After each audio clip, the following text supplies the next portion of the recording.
Welcome back to the Open Exchange. I'm your host, Tex Wambui, and today's episode is packed with insights and perspectives you won't want to miss as we reflect on the world stands at an intriguing juncture.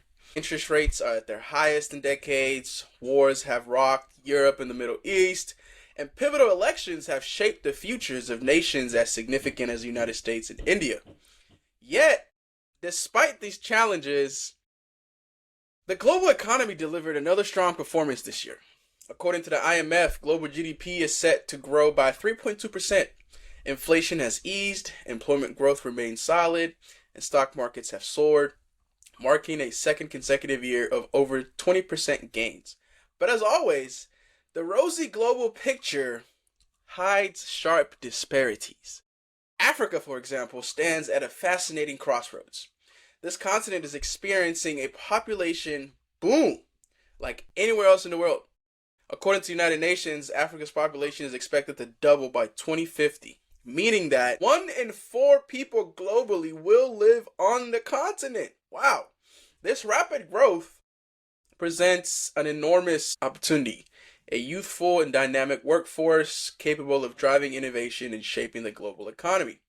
However, it also poses significant challenges. Can the pace of economic growth keep up with the demands of an expanding population? While nations like Cote d'Ivoire, Rwanda, and Ethiopia have made strides in infrastructure and economic development, others struggle with high unemployment, poverty, and political instability. Education, job creation, and inclusive growth will be critical to turning Africa's population growth into a demographic dividend rather than a crisis. And I also believe manufacturing is something that needs to be focused on. But this sets the stage for a discussion today as we'll delve into issues of equality, education, and youth opportunities, topics that couldn't be more relevant in today's world. To help us unpack these ideas, we are joined by someone who's making waves in this area. Franck, I don't want to mess up his last name. He is a visionary leader from Cote d'Ivoire. Cote d'Ivoire is known for its rich cultural heritage and its critical contributions to global trade, especially in cocoa, coffee, and cashew nuts, which provides a unique backdrop for Franck's inspiring work. Franck holds a BA in American Civilization and Literature and a certificate in Operation and Supervisory Management from Bluegrass Community and Technical College in the United States, and he's currently pursuing a master's in Project Planning and Management at the University of Bradford in the UK. Professionally, Franck has made significant impact in multiple roles. He's worked as a project manager at the U Report, where he focused on community-based initiatives, and as a program manager at Emerglead, an NGO in Cote d'Ivoire. He's also served as a caseworker for the American Red Cross and is currently an English and leadership coach at BET, where he is empowering the next generation of leaders. So through his work, Franck has tackled pressing issues like gender equality, sustainable development, and youth employability. He's a firm believer in the transformative power of education and the role of young people in building a brighter future. Franck, welcome to the Open Exchange. Thank you, It's a bro. privilege to have you on the show today. Thank you, bro. Thank you. I'm honored to be here for you. And yeah, like I've been listening to you. I'm like, wow, really? So I did all of this. That's cool. That's cool. That's cool, bro. Thank you. Thank you for having me. It's a pleasure to have you, man. So let's start with your incredible journey, Franck. You've worked across multiple continents, in multiple roles, and with diverse communities. What inspired you to take this path of empowering others through education and leadership? Where I will say that my motivation comes from my dad because my dad is a teacher, so he's a mathematics teacher and he's been doing it for a while. He's still teaching. And yes, like sometimes when I was a kid, I used to, attend one of his classes and it was like, man, it's like I'm giving you my knowledge. That knowledge literally comes from somebody else. Like I'm just passing on the message. Like I'm conveying literally what somebody else told me. You see, and I want you to do the same thing. Not being a math teacher or, like a teacher, but if you could be something or help somebody else like out there making sure that you are contributing to their life, that's gonna be great. And I was like, yeah, I can do it. So when that was back in 2021 when I got a chance to start working as a leadership and English coach with Benin's English Training, which is BET. My first motivation, what literally like drives me, is that I was like, I'm going to be there not just for the sake of having something at the end of the month, and I'm talking about financially speaking or financial wise, but I want to make sure that those people coming with me have something that they will never forget. It's like whenever they are doing something, they can think about and reflect on what I taught them, when I was having the sessions with them. And yeah, even today, I'm still receiving like some letters and notes from Canada, from friends saying that, yeah, thank you for your help, thank you for your assistance, thanks for what you did and everything. I was like, man, that was my responsibility, you see. And yeah, I'm really proud of the person I'm like trying to be, but at the same time, I'm proud of the fact that I've been like helping people out there, for like, many occasions and everything. And so that's it. I'm really, I think it's not even thinking. I'm convinced that it's not easy because, I got some people who are really like, struggling when it comes to conveying a message, when it comes to helping people, even like, with the mere stuff or like those simplest stuff.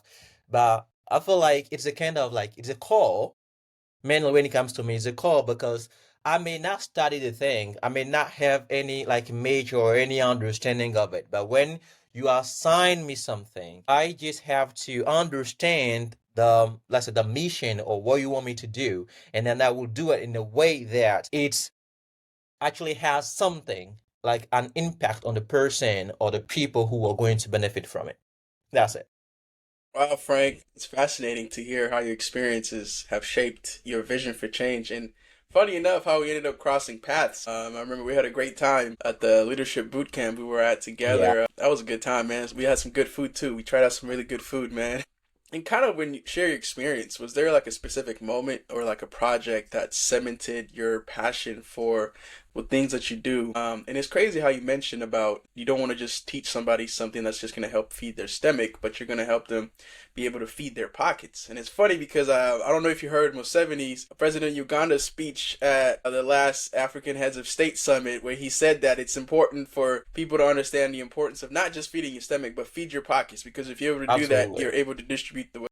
Absolutely. So for you, was there like a specific moment where you figured out like, okay, I'm gonna cement my passion for this? And how did you work with like the U Report or Emiglid influence your commitment to these causes?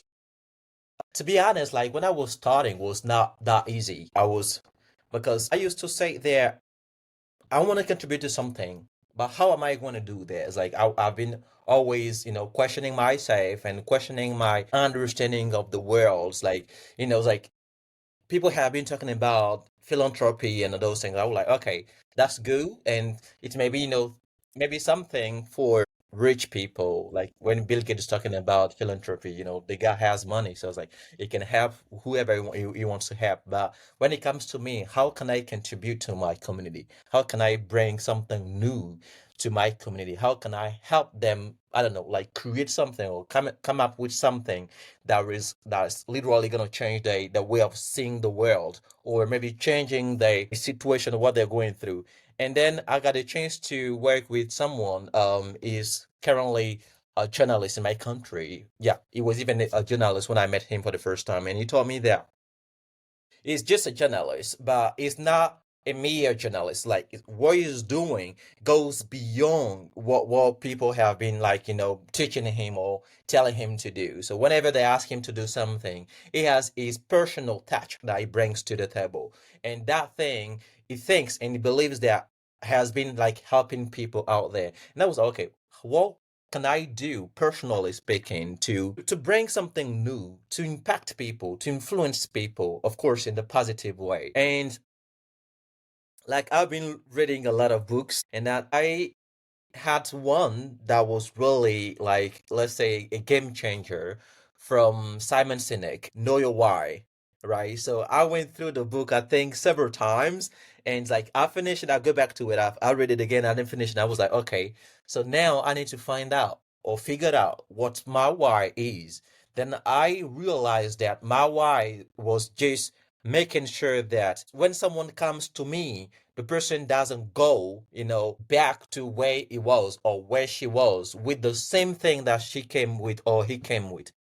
There should be a kind of change, a kind of plus, a kind of something positive and new that the person's going to have. I don't know. It's like I don't have any specific thing, but depending on how the person is coming to me or what the person is coming to me to talk about, I want to make sure that I change the person's perspective or I change the person's life or I bring something new to the person that will literally change the person's mindset or way of seeing the world or seeing stuff around him or her. And yeah, the first thing that I did was like we've let's take those things that I've been doing like recently, working with the Red Cross. I was working in Lexington, and then I because I used to as a caseworker, like I gotta work remotely and call people, mainly those who are experiencing like house fire or those who are going through some tough situation. So I gotta call them and make sure that they're doing well. Or whenever I receive a call from someone struggling or having like a problem with his house or health situation, I gotta report the situation so that my supervisors can help the person out with whatever the person needs. And that was, let's say, an elderly person who called from what's the place? Cincinnati. Right, so the lady called and she was in tears. She was like, okay, she just experienced a fire, like fire in her house, and then she's like an elderly person. She cannot like do anything, and then she feels like her house is going to burn out. And I was like, okay, how can I help? And she was like, of course, Cincinnati is far from Lexington, so the only thing I could do was to call 119. What do you call it? Because like I'm no longer in the US, so it's a bit difficult. So like 911 for them to reach out to the person and help the person out. But whenever our calls like was not getting through, you see. So I called my supervisor. I told her that okay, this is the situation I'm experiencing with someone here, and we gotta do something. She called me back. She was like, okay, I'm working on another case, but I don't know what we gonna do for the lady. And I was like, okay, of course, I'm not doing anything apart from, like, being in contact with the person. Would you mind if I reach out to her? Like, if I drive to Cincinnati, to make it happen or to see how I can help the person. If it's like, man, it's like you are in Kinagi. Like you don't want to go to Cincinnati to do this. I'm like, yeah, but since nothing is being done and she's going through something, she's experiencing something. I don't want her like to I don't know to die, like quote unquote. And she was like, man, she ain't gonna die. It's like it's not the same thing. It's not the first time that we experience something like this. Everything gonna be cool. But I was like, man, don't be so like she was so at ease. Like the way she was speaking, like she was like, I'm like, no, doesn't work this way. We need to make sure that that person receives whatever she needs in terms of like, if she needs money because she was like she got her neighbors who came to her and like rescued her. She let's say got everything burned, clothes and everything and like and she was even in like so I was like, man, in this situation, what can I do? There is a department with the American Red Cross that works as like providing people with financial, thing to assist them maybe for a week and everything so that they can have like some groceries for themselves.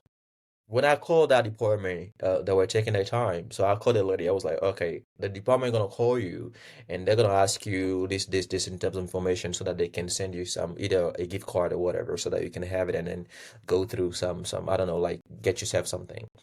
So she called me back like 2 hours later. She was like, nothing has been done so far.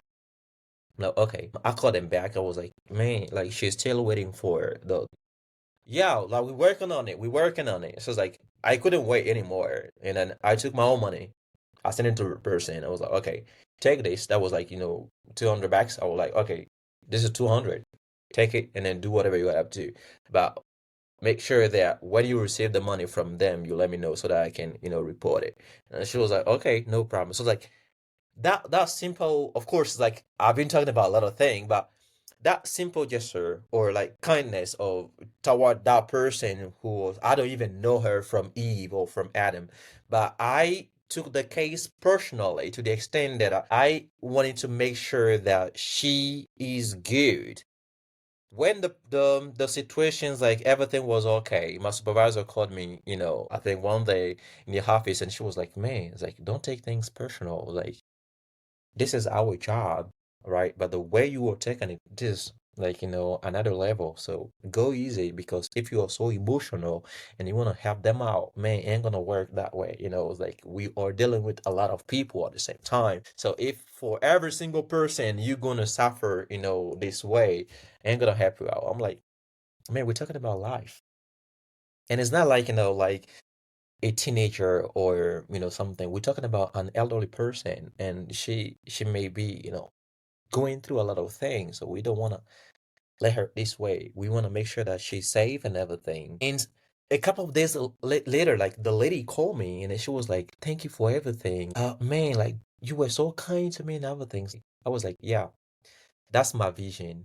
That's my mission, literally. I wanted to make sure that whenever I innovate in something, I have those kind of feedback.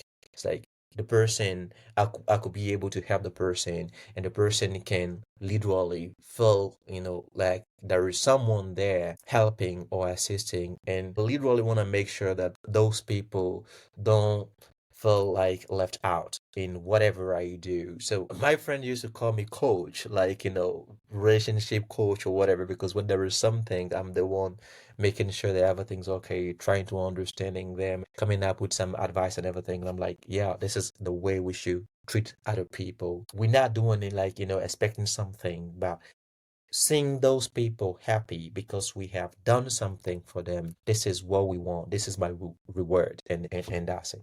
So when I started my job, be it with BET, be it with the American Red Cross, be it with U Report, because U Report is a community-based organization in partnership with UNICEF, and you see, like, talking about education, talking about like health and those things. Like I've been through these things, and like that was the thing that really, and it's still the thing that drives me. I'm like, I want to make sure that whenever I have to do something, I do it in the way that there is an impact. The person feels impacted, or the community I'm serving or I'm working for sees a kind of change in their life when I'm done working with them. So that's it. Like whenever I'm doing something, I have that in mind. I want to make sure that whatever I'm doing, those people see something. Wow. That's I really appreciate you for sharing that experience, and it really shows to your character and the efforts that you take into consideration in the type of work Sure. that you do. Like we always make this joke. I always say, President Frank, huh? What's up, man? So I can see why they call you as well as Coach. So, Absolutely. and now kind of shifting into kind of the next first topic to talk about EDI, something that you really want to talk about, equality, diversity, and inclusion. You've done extensive work in this realm. So essentially, if you can kind of just shortly and briefly just mention about like what does EDI mean to you in practice and how do you approach it in your work, as well as I'll let you answer the question first before we kind of get into a little debate because it's a controversial topic globally right now. So, yeah, what's how do you approach that and how do you define it for yourself? Where so like EDR, I got a chance to work with companies where we got like EDR specialist, and as a like junior employee, going through the company, you seeing that there is such a department that makes sure that everybody feels valued and that there is inclusion and diversity has also shaped the person I am today. Like equality, for instance, people have different approaches when it comes to equality. But before even talking about equality, I used to put it like this way, like like diversity and then equality and then inclusion because they're all linked to some extent. So diversity, people used to say that being like diversity is like seeing the difference, in somebody else. But I don't approach it this way. I see it as being unique, and your uniqueness doesn't mean that you are different from them or doesn't mean that they should treat you like in a different way just because you are different. But I feel like, is a way for us to learn from the person that we are. Imagine that I'm talking to someone from India. Like, I don't know the person, I don't know the person's culture, the person's background and education and tradition and everything.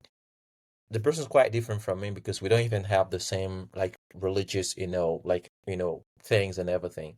But the fact that I approach the person and I see the person has a unique person, I'm like, okay, I'm going to learn something from you. You will learn something from me. I'm not going to discriminate you just because you are white or just because you're black or you're yellow. So diversity for me is accepting everyone, regardless of their gender, regardless of their physical appearance, regardless of where they come from and the way they see the world. When we have different perspectives, when we are on a team and we have different ways of maybe approaching the situation or the project that we're working on, shouldn't be a problem. Should be a way of us like understanding different solutions and of course finding common ground.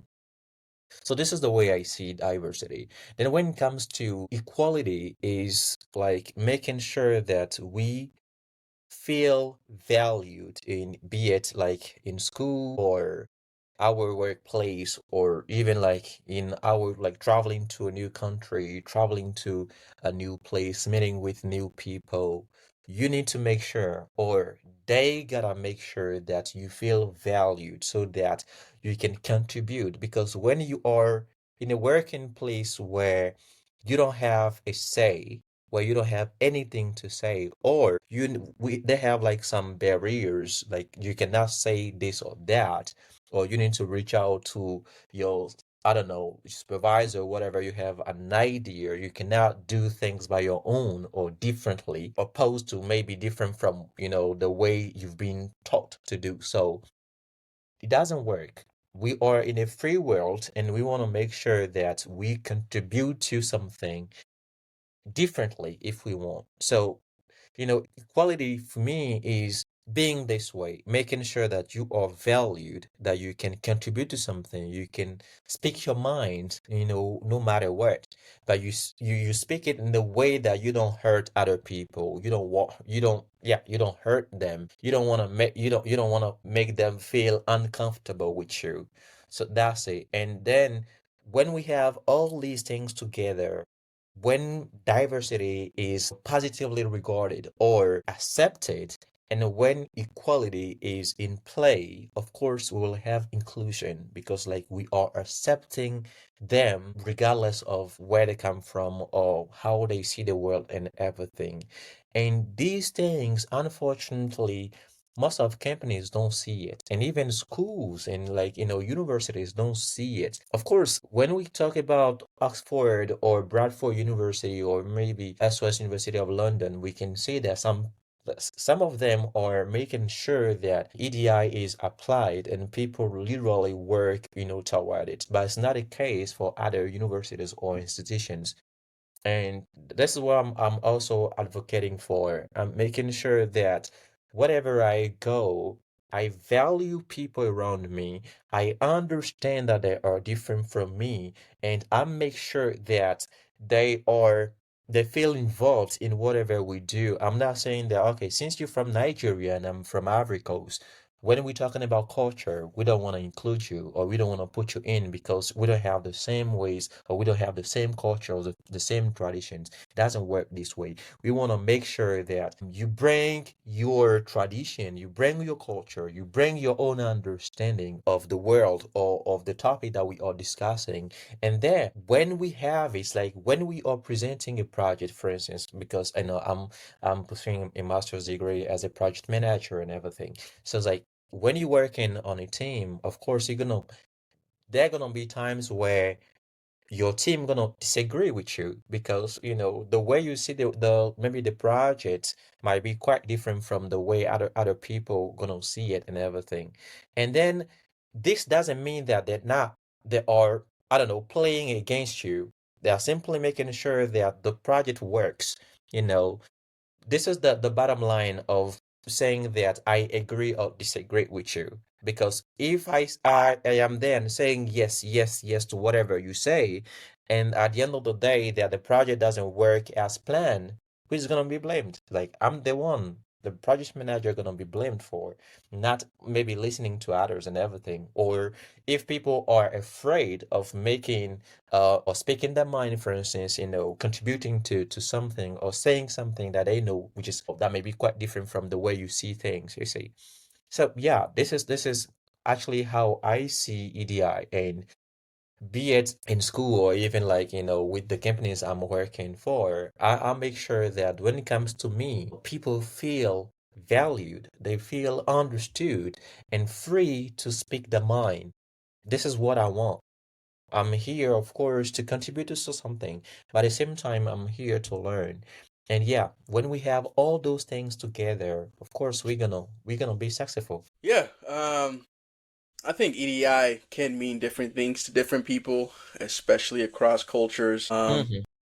You know, some argue that Western frameworks for diversity don't always align with the realities. I mean, I would say probably the realities of some African contexts. So, for you, like, do you think that universal principles of EDI are applicable everywhere, or should they be adapted to local cultures and traditions? And then, can you also share an instance where you had to adapt a Western EDI framework to better suit the local community, for example, like in Cote d'Ivoire or something like that? Oh, we don't want to fall into what we call one size fit all or fit all. This is like a way of saying that if something works for European, it's gonna work for Africans.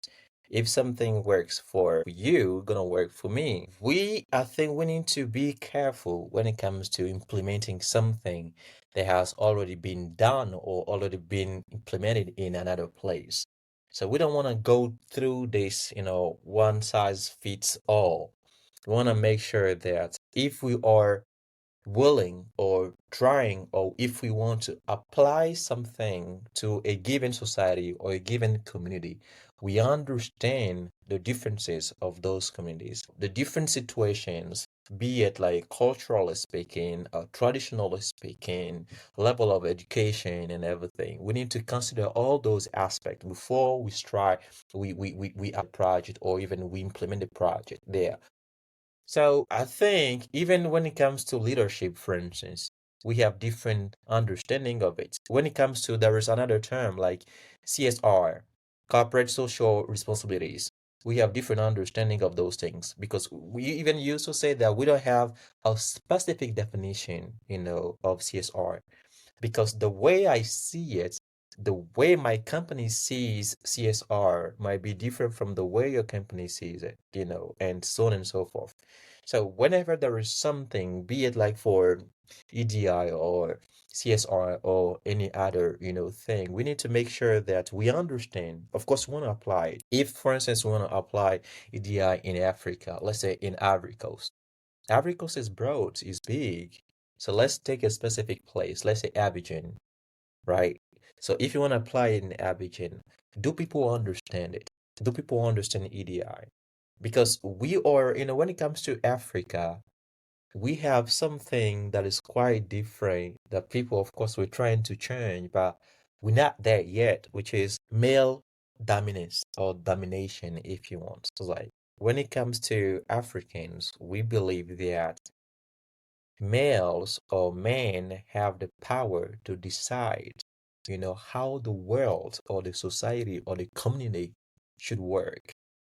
You see, so if you are going through a community or dealing with some, let's say a community like this where they believe that male or men are the one deciding how things should work, we're talking about inclusion. We're talking about equality. Equality is like, we're talking about gender. We're talking about all those things. So are they like going to accept the fact that a woman can also participate, contribute to something, come up with ideas? Are they going to accept that? So we need to make sure that they understand EDI and they understand that the world has changed, that now we are in a kind of society or community where We all need to contribute to something, regardless of our gender. So when it comes to job opportunities, for instance, we want to make sure that women also, become CEOs or, presidents or prime ministers or whatever, you see. And this is not something that is accepted in Africa. Of course, in some like other places, of course, Africa is broad. In some countries, like African countries, they understand it and then they are trying to apply it. But So in other places, I got a yeah, it's question not. for you then. So Yeah, I do agree with the one size fit all. It doesn't really can't really work because it's like socks. Everybody has a different size yeah. of Okay, yeah, shoe for and size, different size sure. foot, so you gotta wear different size of socks, Absolutely. right? But as an African man yourself, do you really agree with that in terms of saying that you're understanding and seeing that there is that male dominance within society, but in your way, in the way you've been molded, do you feel like that's something that can be achieved within this generation? Because it's like, think about it, it's like we're trained to already do this, so we're gonna have to kind of take away those old habits and do this. So essentially, kind of what I want to understand from you is, do you think we can create a global standard for DDI, or is it more effective to tailor these initiatives like regionally? May First of all, I would say that we can try to have something general, like, a global stuff, a global understanding of EDI and apply it. But when it comes to applying it, we need to tailor it depending on where we are applying it. And when it comes to Africa, I think we have like, the mentalities are changing. We're talking about Gen Z and, those people, they understand that women can contribute. We're talking about, like women empowerment and those things in you can see some NGOs and civil societies, organizations that are literally making sure that there is a change when it comes to male dominance in Africa and everything. So it may take a while, but I'm sure that we're gonna get there. Yeah, we're gonna get there. Maybe not today, not by 2030 or 20, I don't know, but it is something that is progressively, coming and people are embracing it, and yeah, I think the thing that we need to do is to encourage other people or encourage ourselves. Because we understand the importance of EDI, be it in Europe, in the US, or in Africa or Asia. We understand that it should be something like a general standard that is being applied here and there. But when it comes to Africa, because of our culture and tradition, we are still lagging. It's like it's still difficult for us to go through and understand its Mm, value, its importance, right? But we okay. can get there. So I agree to a certain extent though, because Mm, I feel as if there's no need to try to shift and dismantle the current African culture. mm, And we'll kind of discuss more about this on in terms of education, because you want to discuss about education within the African continent as well as youth employability. But before we get into that, I think that it starts the way the dynamics of society, I would say, in terms of trying to have an EDI type of approach. I think it starts with the households. And I will be the first to say, I don't think in my household, I don't want to be the head of the household. And I think that is just something that I have been raised with and something I have been molded to just have. And I think with the aspect of the Western framework, it would now kind of shift it to like a 50-50 type of approach to where each person is the head of a household. And I disagree. I don't think that that should be the case. I think it should also be based, it should be nature based as well, in terms of who has the ability to do certain things in certain ways and the ability to do certain things in other ways. That's just my perspective on it. I'm not saying that I don't believe in gender equality or anything like that, but I don't think in the African culture, in African countries, I'll say, like, for example, like Kenya, even Uganda, you heard their president say, we don't have time to discuss about this because these things are irrelevant to the dire needs of no, our no, no. society. And I agree. There's no need for this aspect within the African continent to a certain extent. There is, when it comes to when you said like corporate social responsibility and ensuring that these equal opportunities are available to there. But in the dynamic of the household, though, I don't think that should be something, because I think the Western framework, from my understanding, it feels like it's trying to impede upon people's households, and I don't agree with that. And I don't think that's something that should continue within the African culture. If it's already started and implemented, that's something that should be extracted out, because it's going to impact and influence the trajectory of the culture, and it's going to just not do any good. So, Yeah. The world has become a kind of small village. What happens in the US, for instance, happens, we can see the consequences in Africa or in Europe and everything. For instance, when Donald Trump was like elected, for instance, people were like, okay, great, we've been expecting him, now he's here. The crisis in between Russia and Ukraine gonna finish, or like they're gonna put an end to it. Israel and Palestine, they feel like, okay, they're gonna be a change and everything. I know you're happy your boy Trump got elected, Yeah, huh? of course. Like, Donald Trump is my guy. Is you see, and man is elected for the US, not for the world. So why is it that we have a lot of those expectations from him? You see, it's simply because the world has become a kind of village, that what happens here has consequences out there. And this is something, of course, we need to understand why we have that male dominance in Africa, first of all. And why is it that they don't want to change it? Of course, like, what can men do that women cannot do?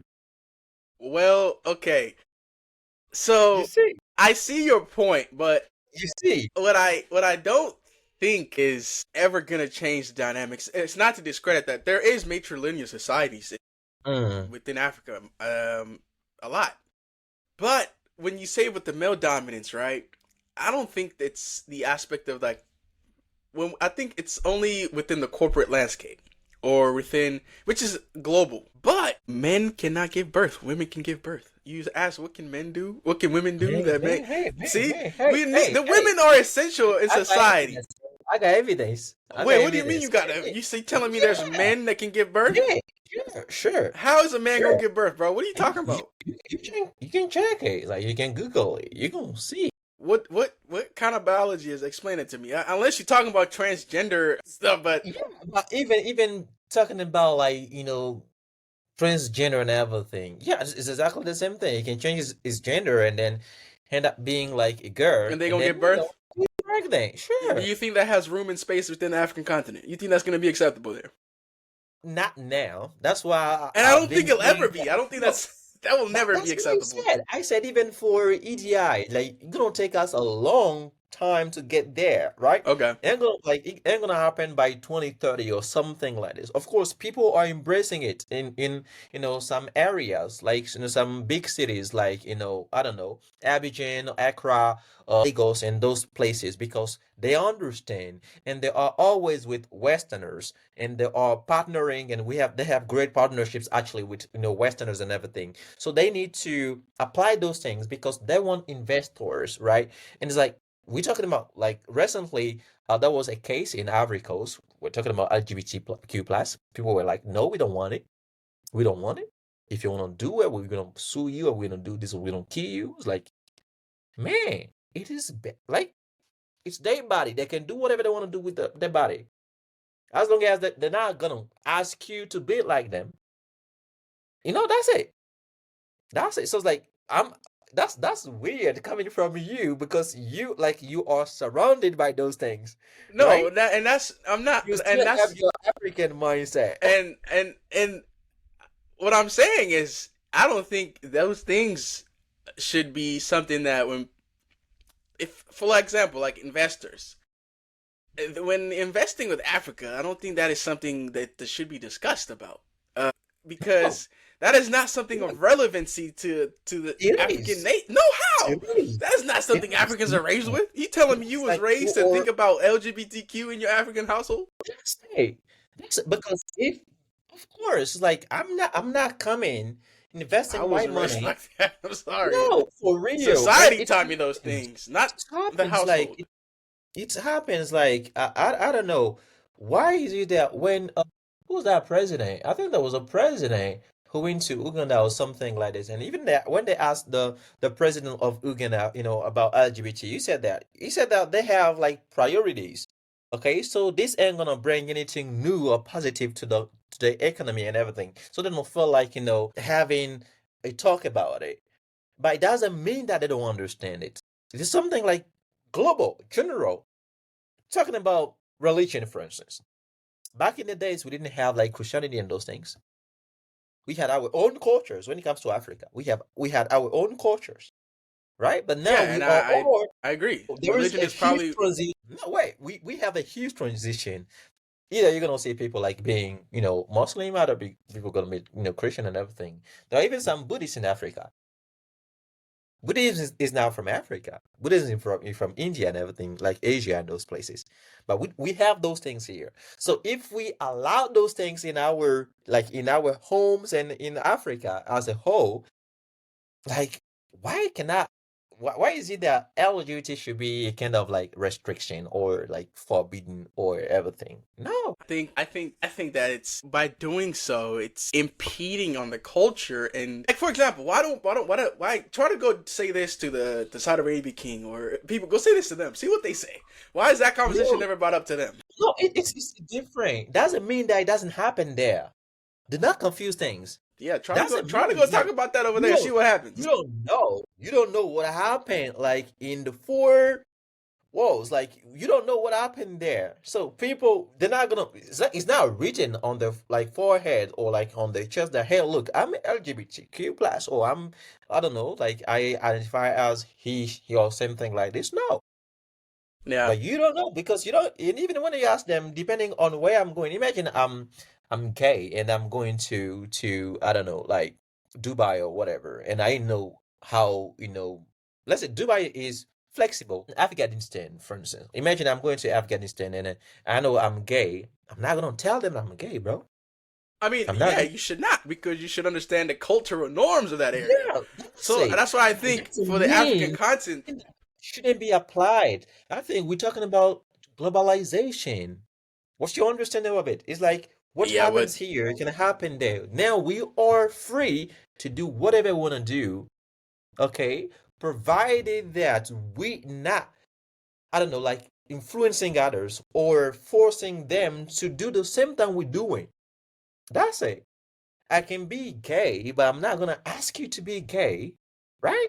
So it's like no, you don't want to say since I'm applying for a visa in and everything, since you are gay, you can't enter the country. Doesn't make any sense, bro. I mean, look, let's just shift to our next topic here. Doesn't make any sense. And one area you've been particularly vocal about is education, especially for young girls in Africa. Yeah. So, Frank, why is it so critical to focus on this issue? And what are the biggest barriers girls face in accessing education today? For example, how do early marriage, limited access to schools, and cultural norms impact girls' education? You can talk about any other like within the African context and even your own country, Cote d'Ivoire. Yeah, so it's like I think 2 days ago I was working with the company and I was because being like a leadership coach and those things I also work as a facilitator. It's like helping companies understand some notion and everything, how actually they go about, some terms like, CSR or EDI and everything. And we were talking about education in Africa and like, gender equality and those things. And they were like, um, one of the main reasons why we have a lot of dropout when it comes to girls is mainly due to the fact that they feel like school is not meant for them. It's like the only thing they want to know, or the reason why most of them go to school is to know how to write their name, how to count, and that's all. And even when it comes to their parents, they believe that, man, she gonna get married. She gonna get married, so like she gonna stay home. She gonna be like, cooking and household and everything. So like no need to go to school to have like a PhD or everything. You see. So this is the kind of mentality that I want to change. I was going through the gender gaps in education in Africa, for instance, and man, that was so like shocking. that was shocking. We're not even talking about, dropouts and everything, but that was shocking. And I was like, man, how come? How is it that even like in the 21st century, we still have something like this? We have presidents, like female president and female prime ministers, female like, like I don't know, CEOs and leaders and everything. There should be like kind of examples that people should, mainly girls should follow. Say, okay, if she could be president, if she could be a CEO, if she could be a leader, if she could be an influencer, I can also be. You see, but it's not a case. And like it is painful. I'm a man and I'm saying it's painful because we want to make sure that there is equality. And of course, I understand that in some places like Afghanistan, for instance, women are not allowed to go to school. So we need to change it. There's something which is not fair. We're talking about like gender equality. This is all about it. That's why, EDI plays, because people see EDI as like just for corporate and everything, but we can also see EDIs in education and everything.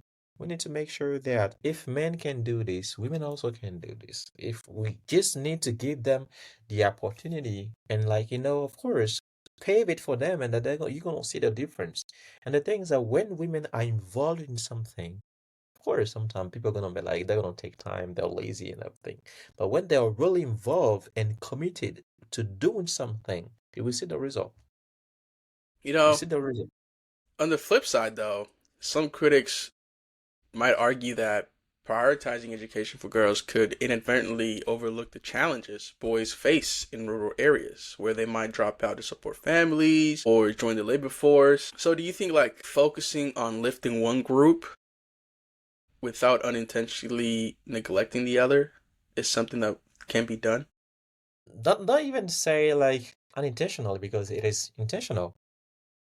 It is in some places like Afghanistan, for instance, is intentional. The government is saying that hey, women should not go to school. They should not do this. They should not do that. You see, I believe, of course, we're talking about, and this is a problem. Of course, we will be talking about like youth employment or employability like in a few minutes. But man, we should not be expecting the government to do things for us. The government cannot hire us. Of course, the only thing that the government can do is to create the environment so that we can have job, we can create our own businesses. That's it. So imagine that That's a good the point. That's a lady, good point. yeah, so that's it. It's like we need to make sure that they go to school. We're not forcing them. And this is also another problem. It's like parents, when they got a chance to, mainly Ghanaian parents, for instance. I got some Ghanaian friends who are like mainly female, who are like when they start, when their parents see, their potential, they're like, okay, man, you're gonna be like a nurse, you're gonna be a doctor, you're gonna be an engineer. So it's like they are dictating what they children or daughters, should do in the future. And this doesn't work. Imagine she's passionate about something else, and then you are forcing her to do what she doesn't want to do. At the end of the day, she's gonna drop out. She's gonna Yeah, drop so out. this kind of shifts into our next topic of conversation. Let's talk about youth employability, considering that 1 in 4 people will be living in the continent of Africa by Mm-hmm. 2050. A major challenge, not only in Africa but around the world, is youth employability.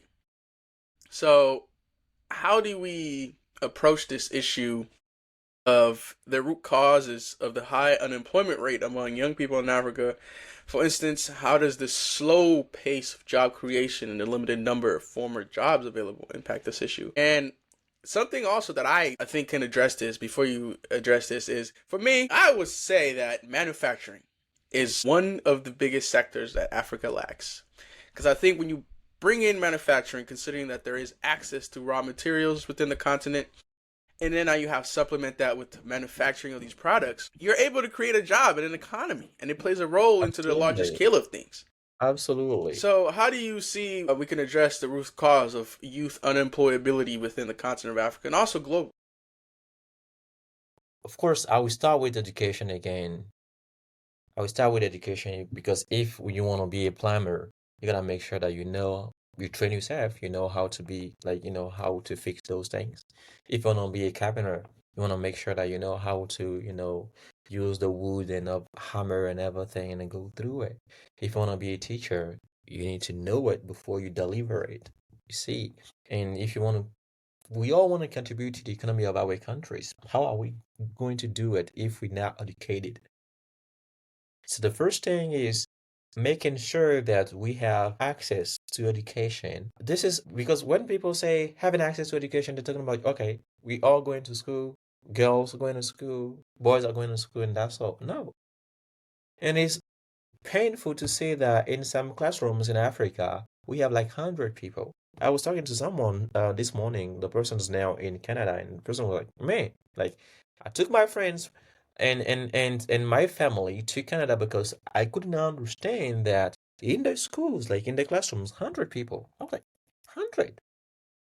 How are they going to understand what the teacher is going to say? How are they going to be focused? So we want to make sure that there is like quality education for Africans, that we have the infrastructures and everything they literally need to be well trained. Because one of the issues when it comes to African education is that most of the courses are theoretical. We don't have any practices. And even like internships, this is like, it's quite difficult for them to have internships.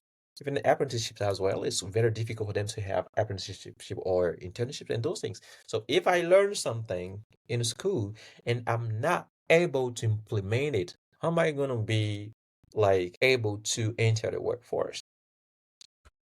Yeah, Or, that's the- a good point. so, and another thing, of course, you talked about manufacturing. That's great because Africa, like I'm not even going to take Africa as a whole, but considering my motherland, for instance, we are the first producer of cocoa, but we didn't have any, like any, I don't know, like any factories in the Ivory Coast. Ghana, we don't have any factories. So like when we collect it, then we export it. So exporting it means that okay, we're not creating any job for young people. We're not doing anything for them. You see, so it's difficult. So we need to make sure that they are trained, they have like great and quality education, and then we have the manufacturing staff and factories that will literally help them, enter the workforce and also promote entrepreneurship. That's it. It's like you don't want to wait for the government to hire you, like, for the context and everything. You don't want to always be like, writing CVs, changing your cover letters and everything. And then, no, you should create your own job. It's like you create something. Of course, it's going to take you a while, right? And then, but you're going to get there. So the thing is that in Africa, it's hard to have like loans from the banks because we don't have that culture of entrepreneurship. In the US or in the UK, for instance, when you have a great idea, you go, you contract a loan, and then you do it, and then like 4 years or 5 years later, you come back, you give back the money, and then your company is thriving. You see, but it's not a case in Africa because they don't trust you. You cannot even buy a car, on a loan. They're gonna be like, no, you're gonna buy like, So it's difficult. Yeah, that's a good point. And I think that there's also the aspect of that just the lack of jobs. It's not I don't think it's just a lack of jobs, but a mismatch between education systems and labor market needs. Absolutely. And I think that as you mentioned, things like as vocational training and skills development programs do bridge this gap, and there's definitely a need to kind of comprehensively economically restructure some of those things. But at the Mm-hmm. same time, I don't think that loans is something that people should consider too much in Africa, considering that I would say and I argue to a certain extent there is a level of entrepreneurism within the continent of Africa to a level that is not marketed so much, but there is a very, very much innovation within the system. And I do think that your approach that you're sharing in terms of the educational aspect is something that can definitely magnetize it and magnify the situation. And considering your experience, you've worked on programs that focus on leadership and skills development. I think this is also another key aspect that can definitely make this aspect in the sector explode in a very, very exponential way. Mm. And I also think the developing partnerships between educational institutions, which have definitely happened. I know Kenya definitely has developed partnerships with HBCUs.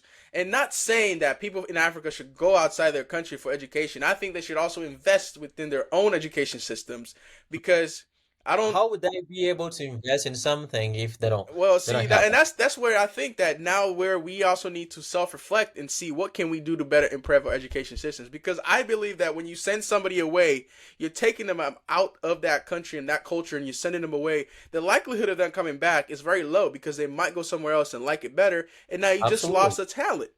So Sure. I think it should be we should also focus on how can we also invest in our own education systems. It's not that it's faulty or anything.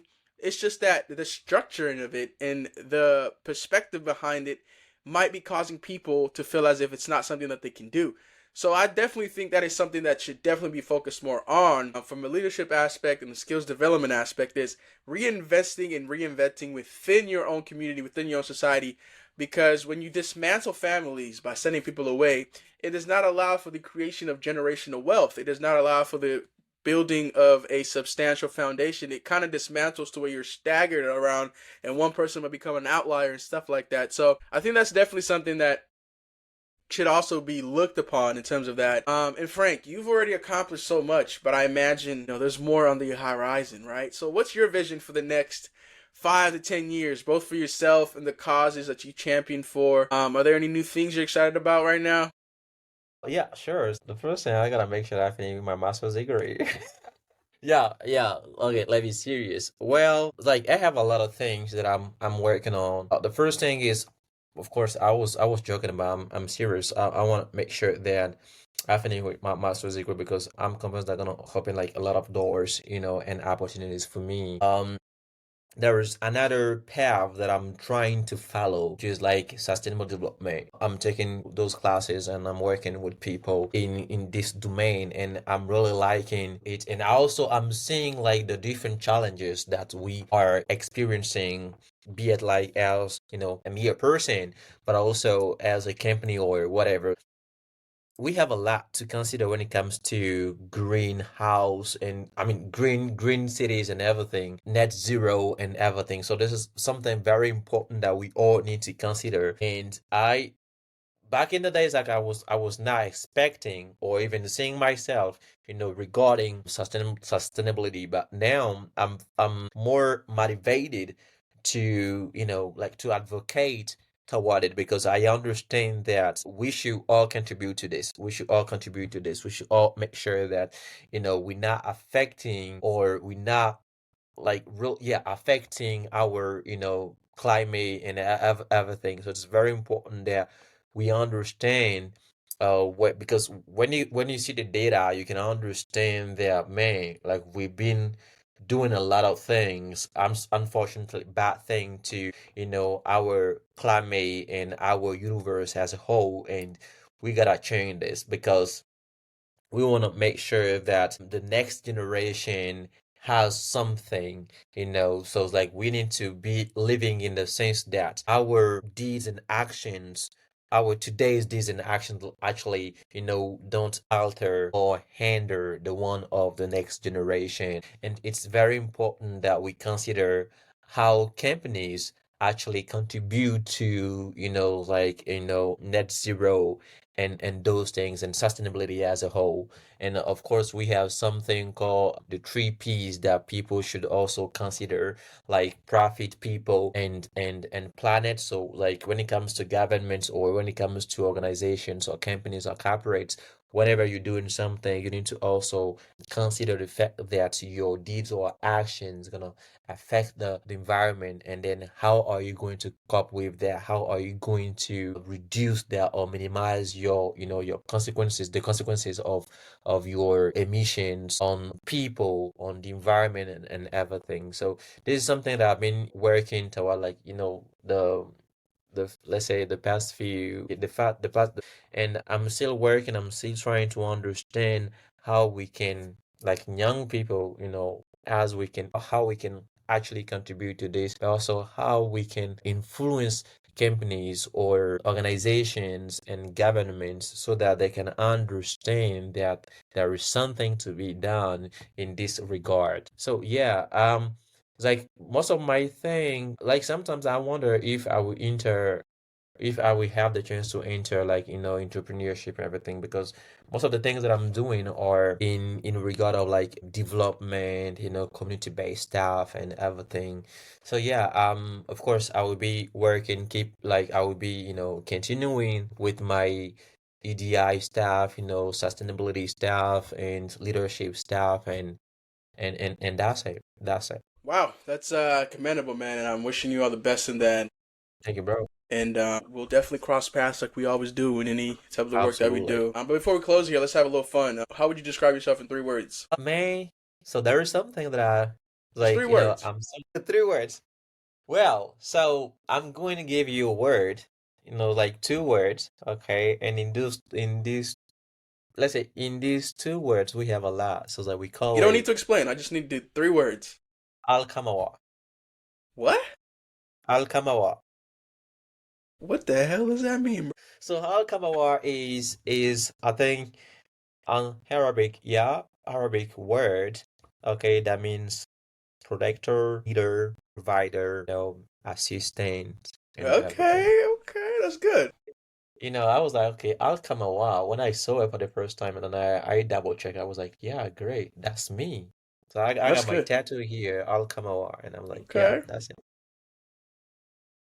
Frank, this has been an incredibly inspiring conversation. Thank you, bro.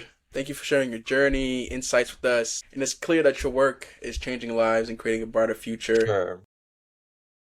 And before we let you go here, I want to remind the listeners and the viewers and followers, Frank. Can you say your full name just to say it? Because I don't want to mess it up. We had a conversation You about this, but can you say it?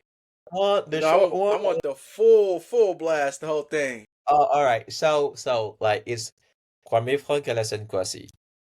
Kwame, Wonderful, wonderful, Kwame Frank wonderful, wonderful. Alassane Kouassi. Yeah, so that's it. That's But awesome, man. just call me Frank. It's Yeah, okay. I call you Frank.